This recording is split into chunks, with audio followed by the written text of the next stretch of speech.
গোবিন্দ শরীর সত্য, তাহার সেবক নিত্য।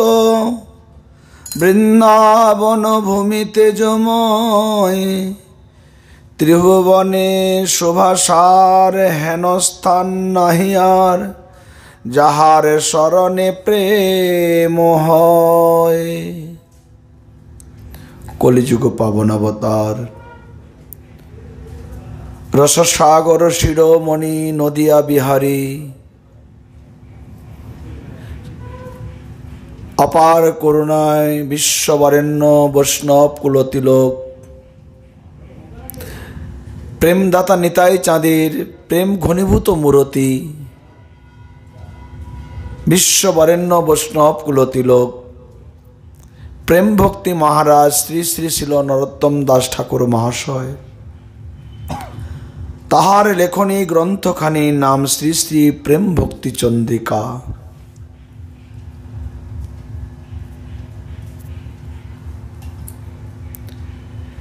গ্রন্থের ৬৬তম ত্রিপদীতে শ্রীকৃষ্ণ বিগ্রহ, ভক্ত এবং ব্রজতত্ত্ব এই পয়ার ছন্দে বর্ণনা করেছেন। শিল ঠাকুর মহাশয় এই ত্রিপদীতে শ্রীকৃষ্ণ বিগ্রহের সত্যতা,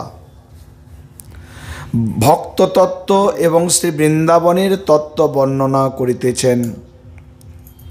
প্রথমত শ্রীকৃষ্ণ বিগ্রহের সত্যত্ব প্রতিপাদনে বলিতেছেন, গোবিন্দ শরীর সত্য, নরাকৃতি পরব্রহ্ম শ্রীকৃষ্ণের বিগ্রহ নিত্য সত্য।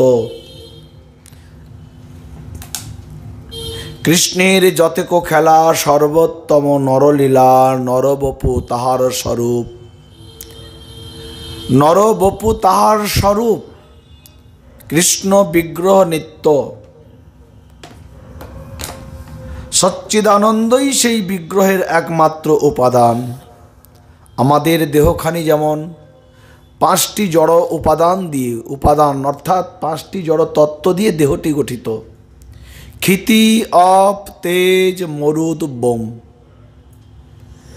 জল, আকাশ, বাতাস, মাটি, আগুন দিয়েই দেহটি গঠিত। কিন্তু শ্রীকৃষ্ণ বিগ্রহ, ভগবত বিগ্রহ কিন্তু তাহা নহে। সচ্চিদানন্দ বিগ্রহ,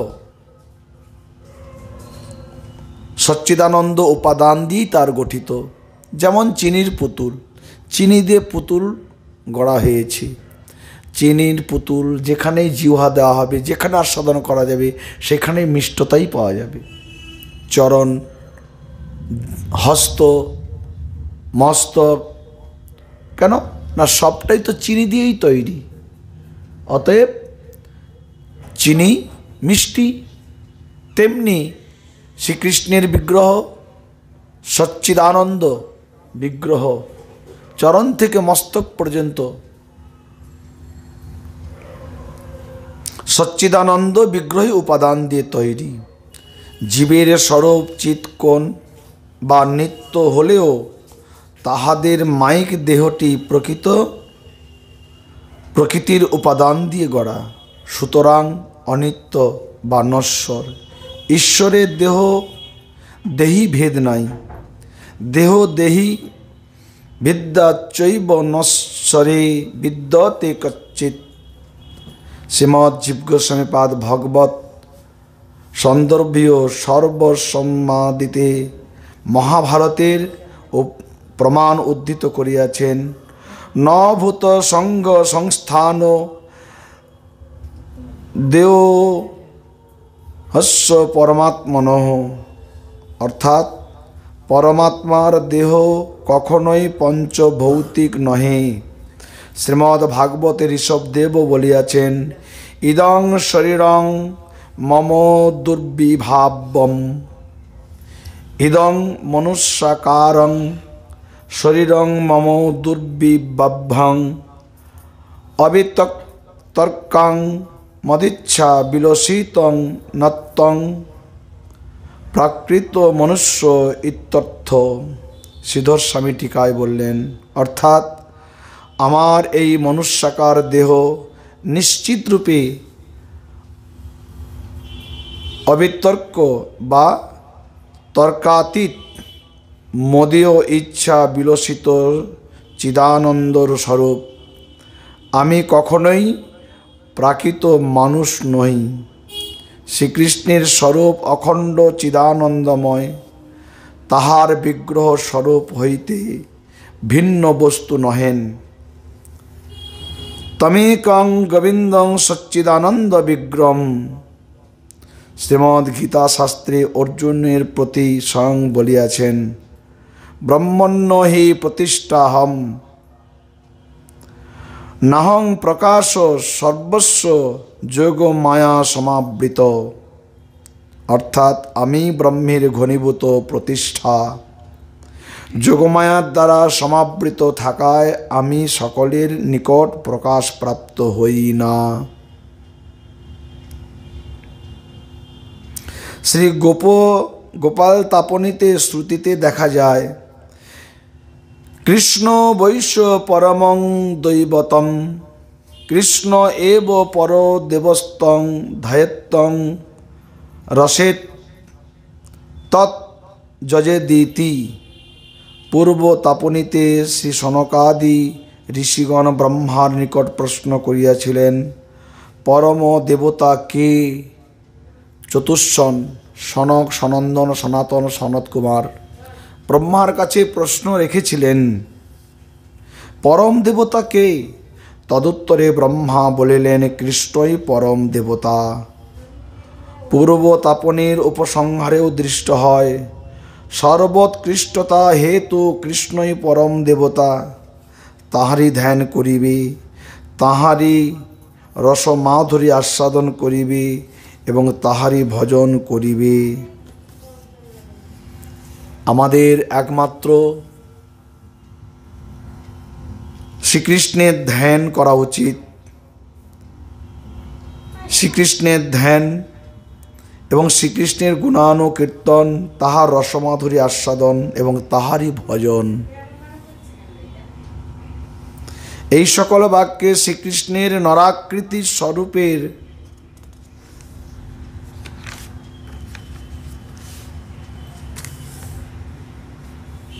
সর্বপরম তত্ত্ব হেতু প্রমাণিত হয় যে নরাকৃতি শ্রীকৃষ্ণই পরব্রহ্ম, সর্বপরতত্ত্ব।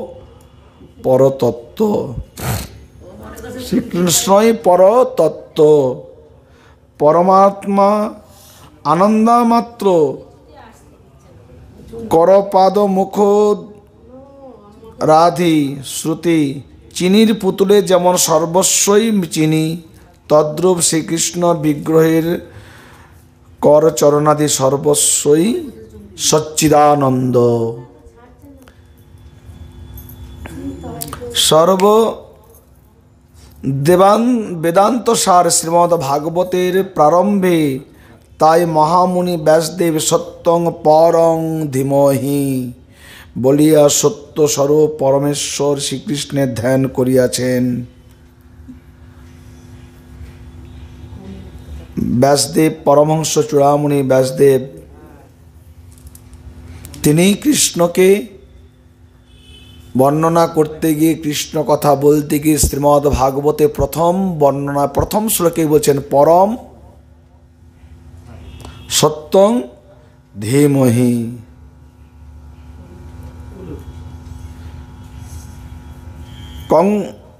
কংস কারাগারে দেবকী দেবীর গর্ভগত পরম ব্রহ্মস্বরূপ শ্রীকৃষ্ণের স্তুতির প্রারম্ভে ব্রহ্মাদি দেবগণ নানাভাবে শ্রীকৃষ্ণের সত্য স্বরূপা এবং ত্রিসত্যতা প্রতিপাদন করিয়া বলিয়াছেন। ভাগবতে দ্বিতীয় স্কন্ধে দশম স্কন্ধে দ্বিতীয় অধ্যায় 26 শ্লোকে দেবকীর গর্ভে স্বয়ং ভগবান আবির্ভূত হয়েছেন। ব্রহ্মাদি দেবগণ স্তব স্তুতি করছেন। সত্যব্রতং সত্যপরং ত্রিসত্য সত্যস্য জনিং নিহিতং সত্য সত্যস্য সত্যমৃত সত্য নেত্র সত্যাত্মকং তং শরণং প্রপন্ন। ব্রহ্মাদি দেবগণ বলিলেন, আমরা সত্য সংকল্প, সত্যই যাহার প্রাপ্তির সাধন, ভূত ভবিষ্যৎ বর্তমান এই ত্রিকাল সত্য, ক্ষিতাদি পঞ্চভূতের উৎপত্তির কারণ, ইহার দ্বারা সৃষ্টির প্রাক্কালে সত্যতা প্রতিপাদিত, অন্তর্যামী এতদ্বারা বর্তমানের সত্যতা প্রদর্শিত এবং পরমার্থ তত্ত্ব ইহাতে প্রলয়ের পরেই সত্যতার প্রমাণিত। সত্যবাক্য ও সমর্থের সমদর্শনে প্রবর্তক সত্যস্বরূপ শ্রী গোবিন্দের শরণাগত হইলাম। তাই শিল গ্রন্থকার বলিয়াছেন, গোবিন্দ শরীর সত্য। ব্রহ্মাদি দেবগণ তারা সত্যব্রতং সত্যপরং ত্রিসত্য সত্যস্য জনিষু নিহিতঞ্চ সত্যই সত্যস্য সত্যামৃত সত্যনেত্র সত্যাত্মকং তাং পরং প্রপন্না। এই একটি শ্লোকে 11টি সত্য বলে ঘোষণা করেছেন একটি শ্লোকের মধ্যে। তাই ঠাকুর মহাশয় বলেছেন, গোবিন্দ শরীর সত্য। অতঃপর বলিলেন, তাহার সেবক নিত্য। শ্রী গোবিন্দের দাস্যাদি নিত্যাসিদ্ধ পার্ষদগণ সব সচ্চিদানন্দময় এবং নিত্য সত্য। সত্য কথা হচ্ছে, এখানে সত্যের কথা হচ্ছে। গোবিন্দ যেমন সত্য এবং তাহার সেবকও নিত্য সত্য। আত্মকোটি গৌণং কৃষ্ণে প্রেমানং পরমঙ্গতা নিত্যানন্দ গুণা সর্বে নিত্য সিদ্ধ মুকুন্দবৎ।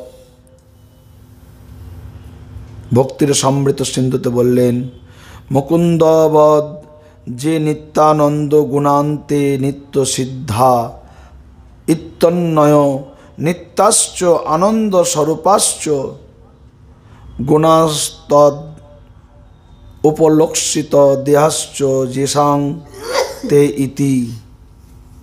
জীব গোস্বামীপাদ টিকায় বললেন, শ্রীকৃষ্ণের প্রতি যাহাদের নিজাপেক্ষা কোটিগুণ প্রেম, শ্রীকৃষ্ণের ন্যায় যাহাদের চিন্ময়ানন্দ পূর্ণ গুণাবলী এবং শ্রীকৃষ্ণের ন্যায় দেহ চিদানন্দময়, তাহারাই নিত্য সিদ্ধ পার্ষদ। গোবিন্দর শরীর সত্য, তেমনি তাহার সেবকগণ সত্য। মুকুন্দবধ যে নিত্যানন্দ গুণাস্তে নিত্য সিদ্ধ ইত্যন্বয়, অর্থাৎ শ্রীকৃষ্ণের প্রতি যাহাদের নিজাপেক্ষা কোটিগুণ প্রেম। নিজাপেক্ষা আমাদের দেহের প্রতি আসক্তি, আমরা দেহকেই অত্যন্ত প্রীতি করি, ভালোবাসি, দেহের দিকেই আমাদের আবেশ, দেহের দিকেই আমাদের আবেশ সর্বক্ষণের জন্য। নিদ্রা থেকে উঠলাম, যখন ঘুম ভাঙলো, ঘুমানো পর্যন্ত জাগরিত অবস্থায় শুধু দেহের দিকেই তাকিয়ে আছি। কি করে দেহটাকে রক্ষা করব, কি করে দেহটাকে সুস্থ রাখব, দেহে আবেশ। কিন্তু যাহারা নিজেদের দেহের থেকেও, নিজের প্রাণের থেকেও প্রাণকোটি গোবিন্দকে প্রাণ দিয়ে ভালোবাসি, যারা কৃষ্ণ বিনে আন জানে না,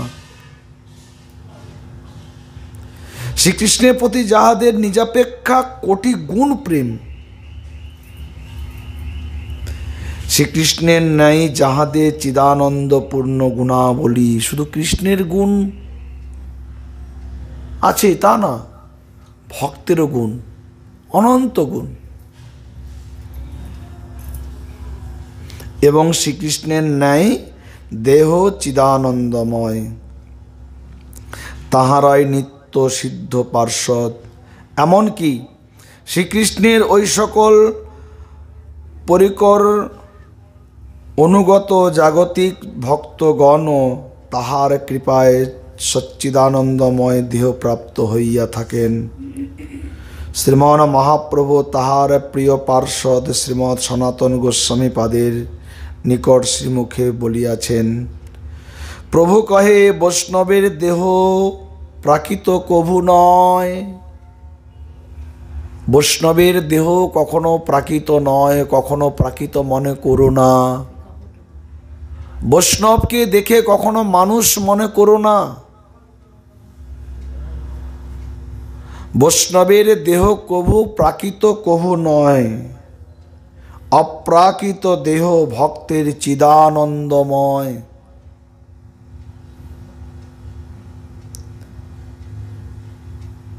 দীক্ষা কালে ভক্ত করে আত্মসমর্পণ, সেই কালে কৃষ্ণ তারে করে আত্মসম। দীক্ষাকালে যখন আত্মসমর্পণ করে, সেই সময় কৃষ্ণ তার দেহটাকে নিজের আত্মার স্বরূপ গ্রহণ করে নেয়। সেই দেহ তার করে চিদানন্দময়, অপ্রাকৃত দেহে তার চরণ ভজয়। আমার গোবিন্দ অপ্রাকৃত, আমার দেহটি প্রাকৃত।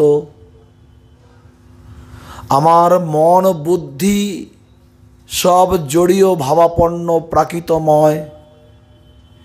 এই প্রাকৃত মন বুদ্ধির দ্বারা, প্রাকৃত জড় ইন্দ্রিয়ের দ্বারা অপ্রাকৃত ঘন চিদানন্দময় কৃষ্ণের কভু সেবা হয় না।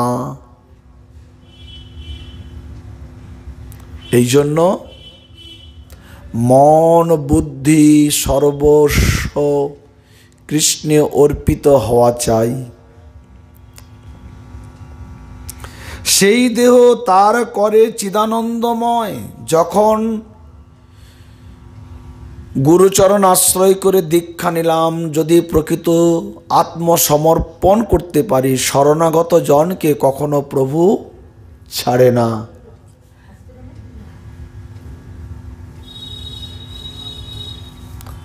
শরণাগত জনকে কখনো তিনি ফেলেন না। শরণাগত জনকে কখনো তিনি দুঃখ দেন না। কৃষ্ণ বলেছেন, দৈবীর্যসই গুণময়ী মম মায়া দূরত্বয়া। কিন্তু পরে বললেন, সেই জন্য আমার মায়ার থেকে রক্ষা পায়। মামে বজে প্রপদ্যন্তে মায়ামেতাং তরন্তিতে। কায় মন বাক্যে যেজন আমার শরণাপন্ন হবে তাকে আমি রক্ষা করি। এমন যদি সচ্চিদানন্দময় কৃষ্ণের আমরা আরাধনা করি, অপ্রাকৃত চিৎ ঘন বিগ্রহ কৃষ্ণের চিন্তন করি, তার ভজন করি একান্তভাবে, কৃষ্ণ তখন ওই দেহটাকে চিদানন্দময় করে নেন।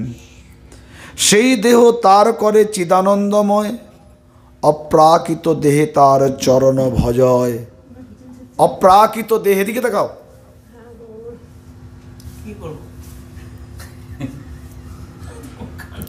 ওর কাজ করবে। চিদানন্দময়। ইহার পরে শ্রীমদ্ ভাগবতে প্রমাণ দ্বারা শ্রীমন মহাপ্রভু স্বীয় উক্তি দৃঢ়তা প্রতিপাদন করিয়াছেন। মর্ত যদা ত্যক্ত সমস্ত কর্মা নিবেদিতাত্মা বিচিকীর্ষিত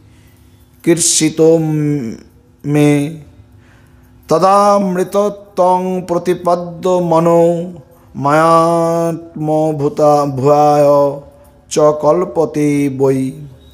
শ্রীকৃষ্ণ শ্রী উদ্ধবের প্রতি বলিলেন, হে উদ্ধব, মানব যখন সমস্ত কর্ম পরিত্যাগ পূর্বক আমাতে আত্মসমর্পণ করিয়া থাকেন, তখন আমি আমার পরতন্ত্র ভক্তের যাদৃচ্ছক কৃপা প্রসাদ যখন লাভ হইয়া থাকে, তখন তাহাকে জ্ঞানী যোগী অপেক্ষাও বিশিষ্ট করিয়া ইচ্ছা করিয়া থাকি। বিশিষ্ট করিয়া কৃপা ইচ্ছা করিয়া থাকি। তিনি অমৃতত্ব প্রাপ্ত হইয়া আমার আত্মভূত বা আমারই ন্যায় চিদানন্দময় তনু লাভ করিয়া থাকেন। শ্রীমন মহাপ্রভু যে সেই কালে কৃষ্ণ করে তারে আত্মসমর্পণ, সেই কালে কৃষ্ণ তারে করে আত্মসম। কোন কালে? সেই কালটা নির্ণয় করছেন। তিনি অমৃতত্ব প্রাপ্ত হইয়া আমার আত্মভূত বা আমার ন্যায় চিদানন্দময় তনু লাভ করিয়া থাকেন সেই কালে। গুরুপাদপদ্ম আশ্রিত হয়ে ভজন করতে করতে যখন একেবারে একাত্মা, কৃষ্ণ বিনে আর মন অন্য কোনো দিকে ধাবিত হচ্ছে না। যেমন ছোট্ট বাচ্চা মা ছাড়া কিছুই চেনে না, যেমন বাছুর মা ছাড়া কিছুই চেনে না, এমনই যদি মন হয়, হে গোবিন্দ তোমায় ছাড়া আর কিছুই চিনি না, তখনই সেই কালে কৃষ্ণ তারে করে আত্মসম বলিয়াছেন। ইহাই তাৎপর্য এই যে মহৎ কৃপা প্রাপ্ত শ্রদ্ধাশীল ভক্তের সদ্গুরু চরণাশ্রয়ের বা দীক্ষার সঙ্গে সঙ্গেই এই প্রক্রিয়ার সূত্রপাত হইয়া থাকে। তাৎপর্য এই যে মহৎ কৃপা প্রাপ্ত শ্রদ্ধাশীল, মহৎ কৃপা প্রাপ্ত শ্রদ্ধাশীল, তাহলে মহতের কৃপা চাই এবং শ্রদ্ধাশীল হওয়া চাই। গুরু কৃষ্ণ বৈষ্ণবের তিনের দয়া হলো, একের দয়া বিহনে জীব অধোগতিতে গেল। বৈষ্ণবকে প্রণাম করছি, বৈষ্ণব আমার মাথায় হাত দিয়ে প্রাণ ভরা আশীর্বাদ করছে, কৃষ্ণ ভক্তি হোক। গুরুদেব মাথায় হাত দিয়ে আশীর্বাদ করছেন, কৃষ্ণ ভক্তি হোক। আর স্বয়ং কৃষ্ণ তো সিংহাসনে এসে গোলক থেকে এসে বসে আছে কৃপা করবার জন্য।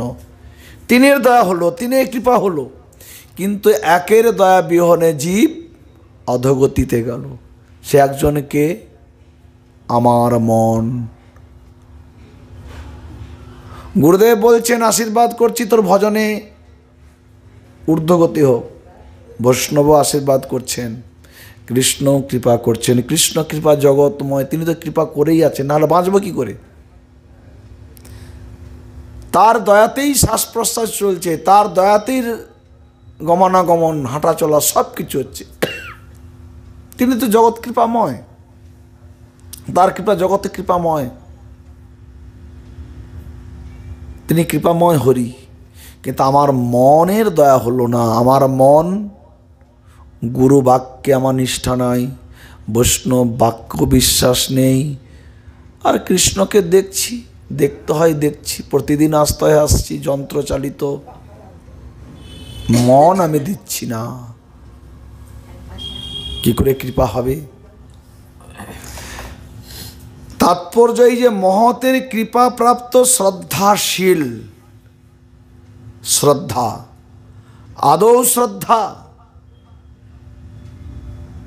64 অঙ্গ ভজনের মধ্যে প্রথম নববিধা ভক্তি। আবার সর্বপ্রথম শ্রদ্ধা, আদৌ শ্রদ্ধা, তৎসাধু সঙ্গ, হত ভজন ক্রিয়া, ধাপে ধাপে ধাপে ধাপে যে শ্রদ্ধাশীল হতে হবে। শ্রদ্ধাশীল যে ভাগবতীয় কথা হচ্ছে, এখানে মহাপ্রভুর বাণী, স্বয়ং মহাপ্রভু সনাতনকে বলেছেন। শুধু সনাতনকে নয়, সনাতনকে দিয়ে জগৎকে, আমাকেও বলছেন। তাহলে আমাকে সেটা বিশ্বাস করতে হবে। ভক্তি কাকে বলে? ঢপ ঢপ ঢপ করে মাথা কুড়লাম, বৈষ্ণব দেখলে পড়ে গেলাম, গুরু দেখলে পড়ে গেলাম, এটা ভক্তি নয়। ভক্তি বিশ্বাস চাই। ভক্তি অর্থে বিশ্বাস কয়ে সুদৃঢ় নিশ্চয়। বিশ্বাস, ইহাই সত্য। বিশ্বাস যখনই হয়ে গেল, কাজ হয়ে গেল।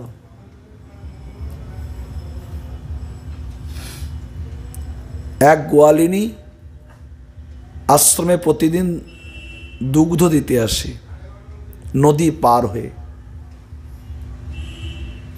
এবং বিকেলে দুগ্ধ দিতে আসে। আর যখন পাঠ, ওই সময় পাঠ চলে, পাঠ শুনে গোসাইজিকে দুগ্ধ দিয়ে চলে যায় নদী পার করে। একদিন এমন বৃষ্টি, পাটও শেষ হয়ে গেছে, এমন বৃষ্টি যে কোনো খেয়া নেই, নৌকা নাই, কিন্তু পার হবে কি করে? পাঠের সময় একদিন তিনি শুনেছিলেন হরিনাম করলে পার হওয়া যায়, আপনা আপনি পার হওয়া যায়। তখন মনে মনে ভাবলেন, তাই তো পাঠক মহাশয় বলেছিলেন নাম করলে পার হওয়া যায়, তাহলে তো আর কোনো চিন্তা নেই, নাবিকও লাগবে না, নৌকাও লাগবে না। তুমুল বর্ষা, নাম করতে করতে জলে নামছি। জলে নামলো, জল দুফাঁক হয়ে গেল, ওপারে গিয়ে চলে গেল। পরের দিন দুগ্ধ নিয়ে আসছে নাম করতে করতে, কিন্তু কেউ দেখতে পাচ্ছে না, পার হয়ে চলে আসলো। এই করতে করতে এবার যা আসার যে খেয়ার যে পয়সা, সেটা তো জমে যাচ্ছে।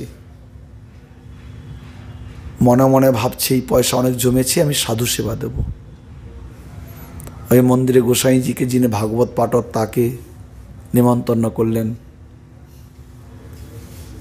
রান্না বান্না হয়ে গেল, কিন্তু আসছে না। কি করে আসবে? এমন ঝড় বৃষ্টি, কোনো নৌকা নেই। অপেক্ষা করতে করতে ভাবছি যাই ডেকে নিয়ে আসি। আসলেন, এসে বলছে, গোসাইজিকে বলছে, গোসাই চলুন, রান্না বান্না হয়ে গেছে, আপনারা চলুন। পাঠক মশাইকে বলছে চলুন, বলছে যাব কি করে, ঝড় বৃষ্টি, নৌকা তো নেই, খেয়া নেই, খেয়া বন্ধ। বলছে কেন, খেয়ার দরকার নেই, নাম করতে করতে পার হওয়া যাবে। বলছে তোর মাথা খারাপ নাকি, নাম করতে করতে পার হওয়া যাবে? কেন, আপনি তো বলেছেন, এবং এইভাবে আমি যা আশা করি অর্থ জমেছে, তার দ্বারা আপনাদের বৈষ্ণব সেবা দেব, চলুন।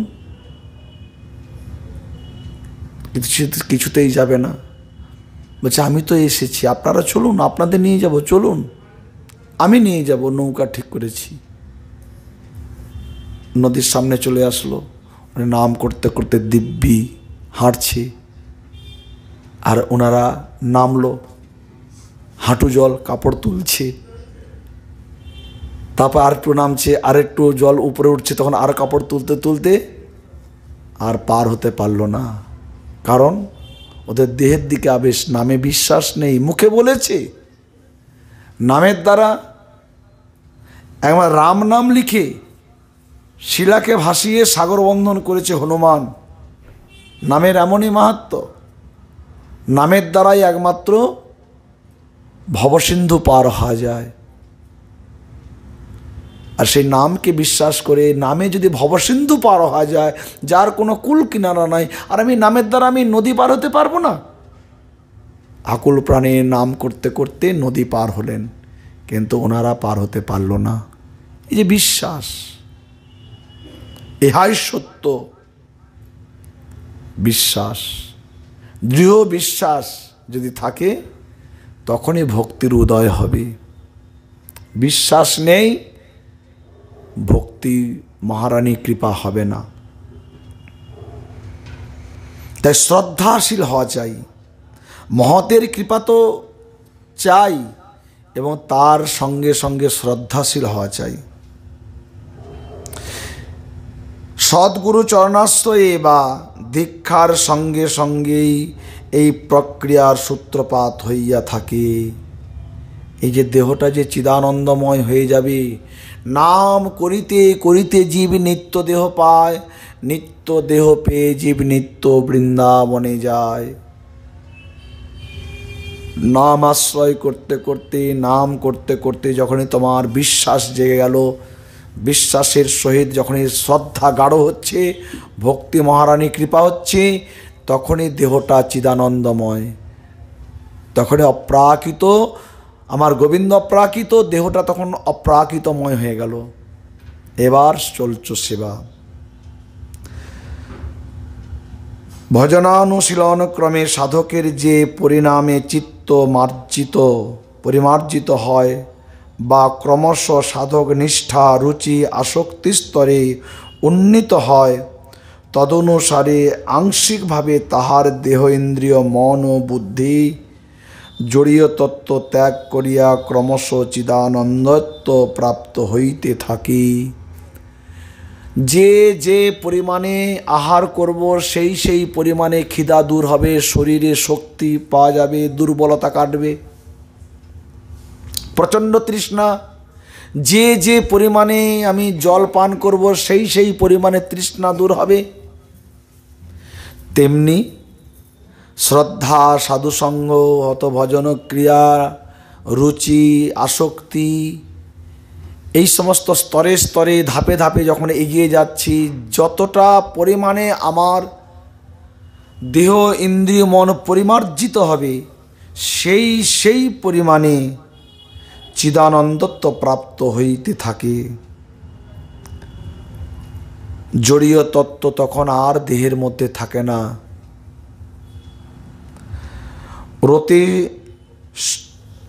রতিস্তরে উন্নতি হইলে ভক্তের অন্তেন্দ্রিয় অর্থাৎ মন, বুদ্ধি ও চিত্ত, অহংকার প্রভৃতি পূর্ণরূপে চিন্ময় হইয়া যায়। মানুষ যখন দেহের থেকে প্রাণটা যায়, পশু পাখি কীটপতঙ্গ এদেরও প্রাণ যায়, আর মানুষেরও প্রাণ যায়। কিন্তু পশু পাখি কীটপতঙ্গ স্থাবর জঙ্গম ৮০ লক্ষ প্রজাতি যত জীব আছে তাদেরও প্রাণ যায় দেহের থেকে। কিন্তু তাদের প্রাণটা গেলে কি হবে? তাদের প্রাণের সঙ্গে সঙ্গে কি যায়? যখনই প্রাণটা যায়, এবার আগামী জন্মে ও কি জন্ম পাবে? সে স্তরে স্তরে, যেমন ক্লাসে পড়তে গেলে শিশু 1, 1, 2, 3 পরপর পরপর ধাপে ধাপে ক্লাসে উঠতে হয়। 2-এ পড়বার পর কেউ 5-এ উঠতে পারে না, ধাপে ধাপে উঠতে হয়। তেমনি পশু পাখি কীটপতঙ্গ ও পরপর পরপর কোন জন্মের পর কোন জন্ম পাবে ওটা বিধাতার নিয়মে চলছে, ওটা বিধাতার নিয়মে। কিন্তু আমি মানুষ, আমি যখন মানব কুলে জন্ম নিলাম, এবার আর আমার জন্মটা পরজন্মে আমি কি জন্ম পাব এটা কিন্তু বিধাতার হাতে লেখা নেই, এটা আমার কর্মে। কেন না, মানুষের দেহের থেকে প্রাণ যাওয়ার সময় মন, বুদ্ধি, অহংকার এবং চিত্ত, এই 4টা বস্তু সঙ্গে যায়। কিন্তু অন্যান্য পশু পাখি কীটপতঙ্গ এই সমস্ত জন্মে ওদের দেহ থেকে যখন প্রাণ যায়, ওদের তো মরণ হয়। যখন ওদের দেহ থেকে প্রাণ যায়, মন, বুদ্ধি, অহংকার, চিত্ত ওদের সঙ্গে যায় না, একটার পর একটা ধাপে ধাপে ধাপে ধাপে তাকে সেই কুলে জন্ম পেতে হবে, এটা বিধাতার নিয়মে।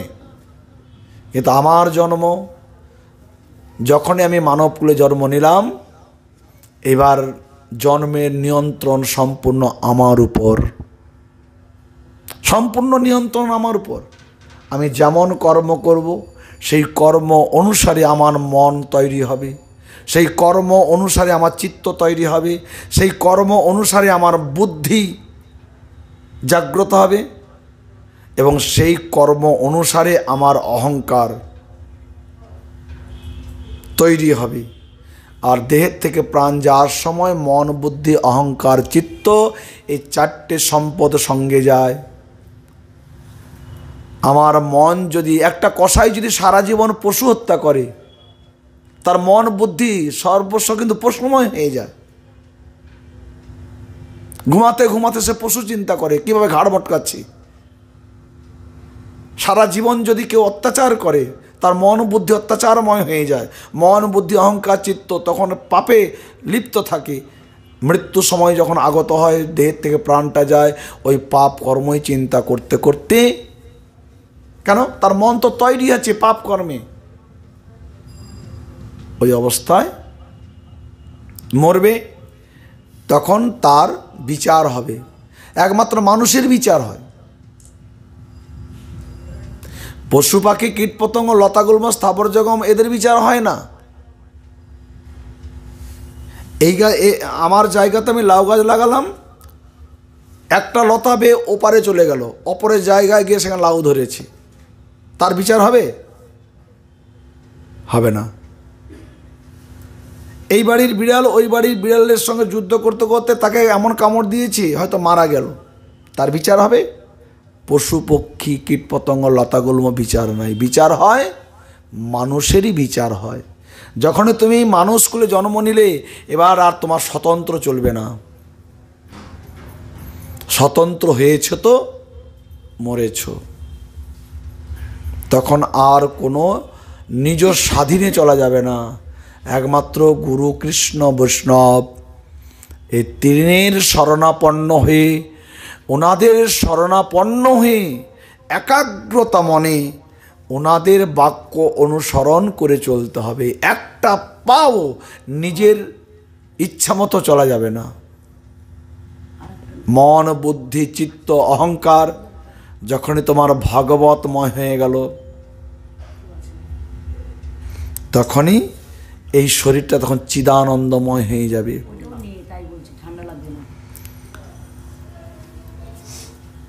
প্রেম স্তরে যথাবস্থিত দেহেন্দ্রিয় ও পূর্ণরূপে চিদানন্দময় প্রাপ্ত হইয়া থাকে। তাই শ্রীমৎ সনাতন গোস্বামী পাদ বৃহৎ ভাগবতামৃতে লিখিয়াছেন, কৃষ্ণ ভক্তি সুধাপাদান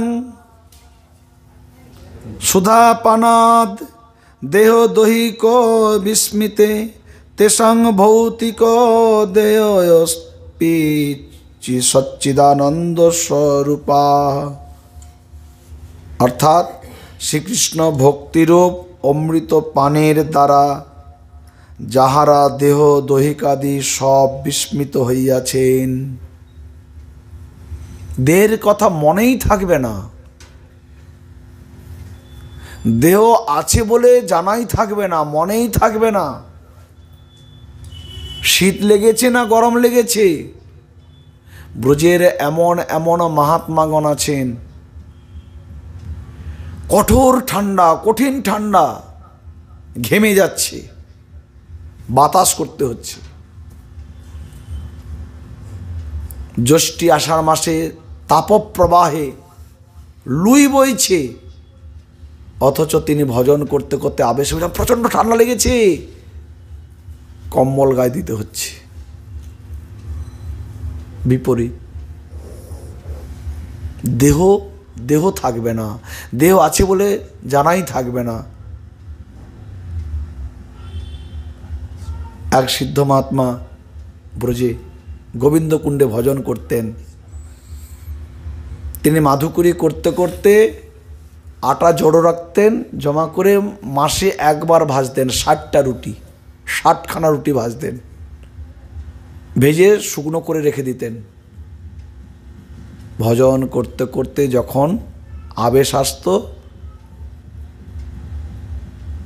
ধ্যান ভঙ্গ হতো, সন্ধ্যের সময় 2টো রুটি ভিজিয়ে ওই সেবা করে আবার ভজনে,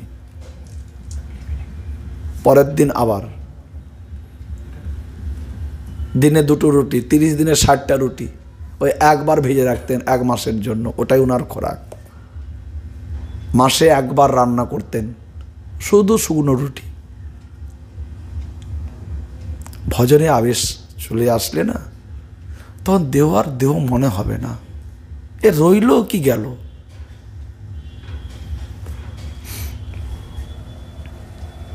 শ্রীকৃষ্ণ ভক্তিরূপ অমৃত পানে দ্বারা যাহারা দেহ দৈহিকাদি সব বিস্মিত হইয়াছেন, তাহাদের পঞ্চভৌতিক দেহটিও সচ্চিদানন্দ রূপতা প্রাপ্ত হইয়াছেন জানিতে হইবে। প্রশ্ন হইতে পারে, ভক্তের যথাবস্থিত পঞ্চভৌতিক দেহটি যদি চিদানন্দ রূপতা প্রাপ্ত হয়, তবে ভক্তের দেহে ব্যাধি জরা মরণাদি দৃষ্ট হয় কেন? ভক্তের দেহ যদি চিদানন্দময় হয়, তাহলে জরা মৃত্যু রোগ শোকে আবার ভুগে কেন? রোগ আদি ব্যাধি হয় কেন? আবার ভক্তের দেহ নাশের পর যে চিদানন্দময় পার্শ্বদ দেহ প্রাপ্তির কথা বর্ণিত আছে, অপ্রাকৃত দেহের নাশ কিরূপে হয়? যদি দেহের নাশ না হয়, তবে পার্শ্বদ দেহ প্রাপ্তির সময় সেই দেহের অবস্থানই বা কোথায়, কীরূপে হইয়া থাকে ইত্যাদি এই বিষয়ে বহু সংশয় জাগিয়া ওঠে। শাস্ত্রে এবং মহাজন বাণীতে এইসব সংশয়ের যে সদুত্তর পাওয়া যায়, তাহার সারমর্ম হইতেছে শ্রী ভগবান রহস্যময় ভক্তিকে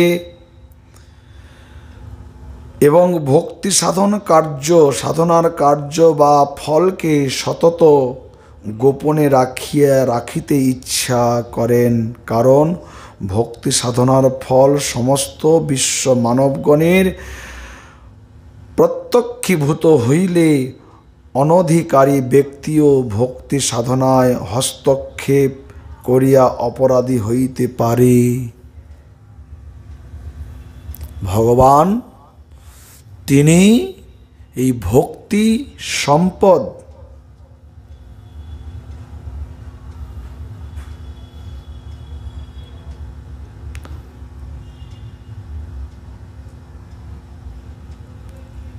তিনি লুক্কায়িত রাখেন।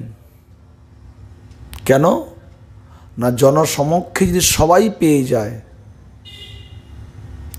সবাই যদি পেয়ে যায়, অনধিকারী ব্যক্তি এই ভক্তি সম্পদকে নিয়ে তখন সে যথেচ্ছাচারে মেতে যাবে। এই জন্য এই সম্পদটা তিনি লুক্কায়িতভাবে রাখেন। দ্বিতীয়ত, রহস্যময় ভক্তিও নিয়ত আত্মসংগোপন করিয়া থাকেন, ভালোবাসেন এবং দৈন্য প্রাণ ভক্তগণও সতত ভক্তি সাধনা বা ভক্তির ফলকে গোপনে রাখিতে ইচ্ছা করেন। ভজন আর ভোজন দুটি অতি গোপন।